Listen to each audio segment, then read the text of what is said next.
Hello all, ఇవాళ నేనైతే Amazon నుంచి ఒక చిన్నటి ప్రోడక్ట్ ఆర్డర్ పెట్టుకున్నాను.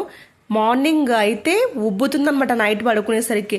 ఏంటా అని చెప్పేసి ఒక 5 days నుంచి అబ్జర్వ్ చేస్తున్నాను. అయితే లేదని చెప్పేసి డాక్టర్ దగ్గరికి వెళ్తే డాక్టర్ అంటున్నాడు, నీకు బ్లడ్ సర్క్యులేషన్ కాక వాపు వస్తుందన్నమాట, అందుకోసం అని చెప్పేసి నువ్వు దిండు పెట్టుకోద్దమ్మా తల దగ్గర అని చెప్తున్నాడు.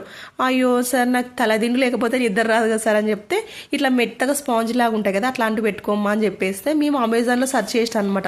సెర్చ్ చేస్తే మంచిగానే ఉంది అని చెప్పేసి ఇంకా తీసుకొచ్చుకున్నాం. ఇది ఒక 2 days అయిందని మంచిగా నిద్ర పడుతుంది, ఏమి ఇట్లా వాపు కూడా ఏం లేదనమాట. ఎందుకంటే మనకి బ్లడ్ సర్క్యులేషన్ కాక అట్లా ఉంటుందంట. అందుకే డాక్టర్ అంటున్నాడు ఇది కాళ్ళ దగ్గర పెట్టుకోవాలంట, దిండు కాళ్ళ దగ్గర పెట్టుకోవాలి కానీ నెత్తి కింద ఏం పెట్టుకోకూడదమ్మా అన్నాడు అనమాట. ఇవైతే మంచి కంఫర్ట్గా ఉన్నాయన్నమాట, పెట్టుకున్నట్లనే అనిపిస్తుంది, మంచిగా ఉన్నాయన్నమాట. మీరు కూడా నచ్చితే తీసుకోండి. మీరైతే ప్లీజ్ లైక్ చేసి సబ్స్క్రైబ్ చేసుకోండి. Thank you for watching. నన్ను ఇలానే సపోర్ట్ చేయాలని కోరుకుంటున్నాను. థ్యాంక్ యూ అండి. Thank you for all.